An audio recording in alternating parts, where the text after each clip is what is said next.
suis là avec vraiment une grande peur de gaieté.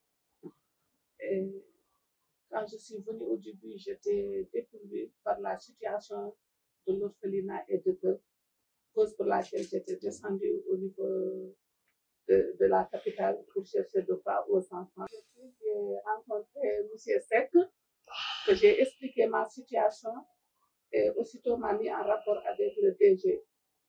De là, ils n'ont aménagé aucun effort pour vraiment venir en aide des enfants de l'orphelinat et de cœur.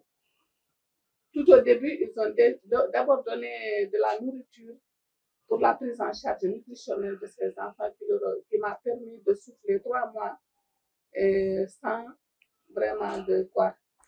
Et de là aussi est venu le problème de la tabaski.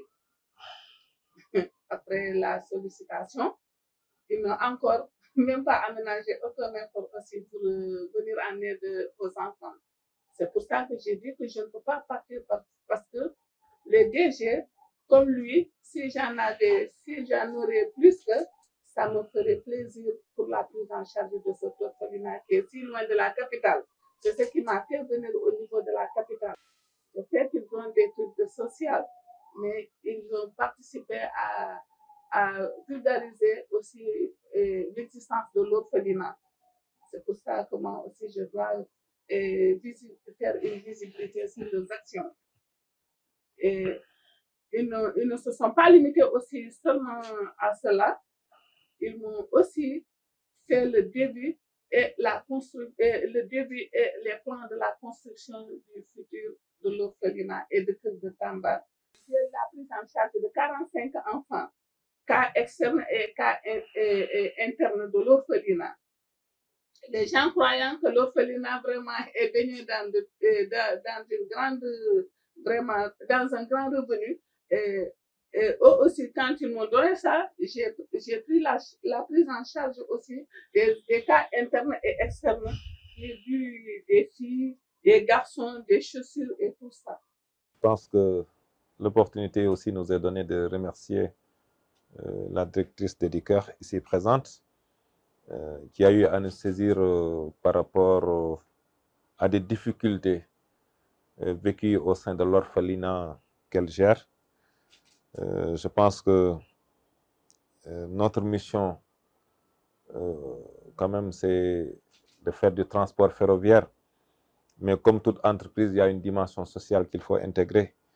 Et le chef de l'État, quand même, a toujours prôné la solidarité nationale, c'est-à-dire venir en aide aux couches les plus vulnérables. Le Sénégal a des réalités très importantes, des réalités à la limite très évocatrices, des réalités sociales, sociologiques, économiques, et j'en pense. Et je pense que le Sénégal ne se limite pas à Dakar, comme le rappelle souvent son Excellence, Monsieur le Président de la République. Le même élan, la même considération, nous l'avons à l'endroit de toutes les régions de ce pays. Nous l'avons aussi cette considération à l'endroit de toutes les couches sociales. C'est pourquoi lorsque nous avons été saisis par cet orphelinat, nous ne sommes pas restés insensibles à leurs requêtes, parce que les enfants, c'est l'avenir de la nation.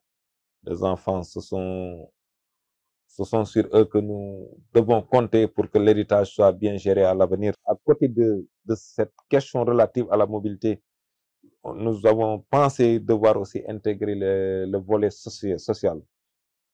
Donc, c'est de gaieté de cœur que nous accomplissons cet acte au nom du président de la République, qui a instruit à toutes les autorités, de quelque bord qu'elles soient, quelles que soient aussi les fonctions qu'elles occupent, de toujours penser aux couches sociales, je l'ai dit tantôt, les plus vulnérables. Donc, considérer que cet acte, c'est juste par devoir. C'est par devoir que nous agissons, surtout aussi en cette période doublement difficile à cause de la pandémie de la Covid. Nous avons eu, comme vous l'avez dit, à envoyer des vivres à ces enfants. Ce sont des enfants de la République, ce sont les enfants de la nation. Nous leur devons aide et assistance. Aujourd'hui, la Tabaski se pointe, c'est dans 2 semaines. Alors, nous avons aussi relevé que la situation économique n'est pas des plus reluisantes. Mais il faut retenir qu'aussi les efforts de l'État du Sénégal, quand même, à l'échelle mondiale, sont salutaires. Et c'est dans cet élan aussi que nous avons inscrit cette action pour leur offrir des habits à ces orphelins, vraiment pour qu'ils ne sentent pas quand même l'absence des parents. Des chaussures. Nous avons agi selon les moyens du bord. Nous avons agi au nom du président de la République.